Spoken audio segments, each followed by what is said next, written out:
ముఖ్యమంత్రి గారు విజన్ ఉన్నటువంటి వారు, సీనియర్ మోస్ట్ భారతదేశంలో ఉన్నటువంటి వారు, ఉమ్మడి రాష్ట్రానికి ముఖ్యమంత్రిగా పనిచేసిన వారు, రెండవసారి ఆంధ్రప్రదేశ్కి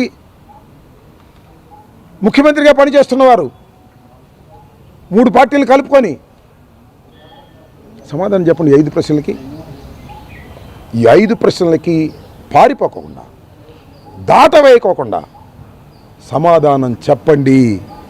మీ చిత్తశుద్ధిని ప్రదర్శించండి. ఇది సమాధానం చెప్పుకోకుండా ఊరిని పిచ్చి పిచ్చిగా మాట్లాడిన ప్రజలు నమ్మరు. నాకు ఈ బయటకు వచ్చిన దగ్గర నువ్వు రాకముందు నాకేం అర్థం కాలేదు. బయటకు వచ్చిన తర్వాత నాకు అర్థమైంది, ఈ రాష్ట్రంలో ఉన్నటువంటి ప్రజానీకం న్యూట్రల్గా ఆలోచించేవాళ్ళు. సరే, వైఎస్ఆర్సీపీ క్యాడర్ సంగతి పక్కన పెట్టండి.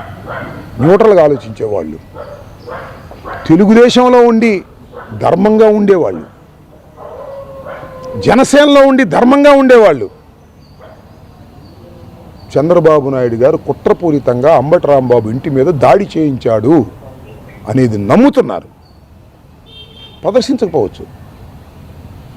కూటమిలో ఉన్న వాళ్ళు నాకు ఫోన్ చేశారు, సార్ మీకు జరిగినటువంటి దాడిని పేర్లు నేను చెప్పాల్సిన అవసరం లేదు, ఇది కుట్రపూరితంగా జరిగింది, దీన్ని మేము ఖండిస్తున్నాం, కానీ మేము మీకు వచ్చి ఇప్పుడు ప్రదర్శన చేయలేం. మేము ఇంటర్నల్గా వాళ్ళకి చెప్తున్నాం కూడా, ఇది మీరు అన్యాయం అని చెప్తున్నామని కూడా కూటమిలో ఉన్నవాళ్ళు నాకు ఫోన్లు చేసి సంఘీభావాన్ని ప్రకటిస్తున్నారు. వారి పేర్లు నేను ప్రకటించడం సమంజసం కాదు. వారందరికీ కూడా నా హృదయపూర్వకమైన ధన్యవాదాలు. జరిగింది దుర్మార్గమని, చంద్రబాబు నాయుడు గారు లోకేష్ స్థాయిలోనే కుట్ర జరగటం వల్ల ఇలా జరిగిందని, వచ్చిన ఎస్పీ కూడా వారి ఆదేశాల మేరకు వెనక్కి వెళ్ళిపోయాడని, ఇవన్నీ కూడా వాస్తవాలు ప్రజల్లో చర్చించబడుతున్నాయి.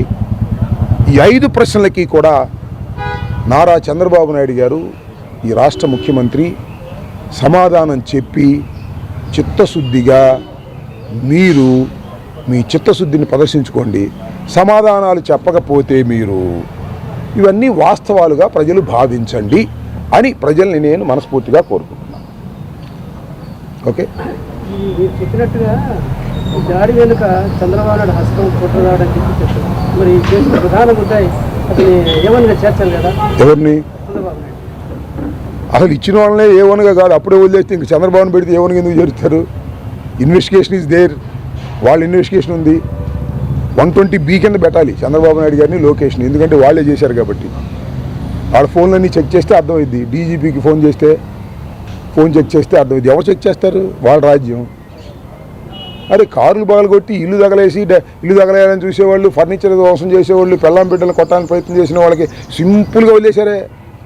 ఇంకా వాళ్ళ మీద ఏం చెప్పను? దీనికి సమాధానం పొలిటికల్గా నేను అడుగుతా ఉన్నా, చంద్రబాబు నాయుడు గారిని అడుగుతా ఉన్నా, సమాధానం చెప్పమనండి. చెప్పలేదు, నేను అన్నీ కూడా నిజమని ప్రజలు నమ్మండి అని కూడా ఈ సందర్భంగా మాట్లాడుతున్నాను. చెప్పారు, లాజికల్గా ఆలోచన చేయమని కూడా నేను అడుగుతా ఉన్నాను. ఓకే ఓకే సార్, రాష్ట్రంలో ఈ రాష్ట్ర అభివృద్ధిలో 10వ స్థానాన్ని పడిపోయిందని చెప్పి తాజా సర్వే చెప్పారు. ఫస్ట్ ఏమో కర్ణాటక వచ్చింది, రాష్ట్రం ఏమో ఇప్పుడు దీన్ని ఎలా ఎన్నో స్థానంలో ఉంది? 10వ స్థానం. మొత్తం ఎన్ని స్టేట్లు ఉన్నాయి? మొత్తం 10 చేసిన స్టేట్లో మొత్తం ఎన్ని స్టేట్లు ఉన్నాయి? 26.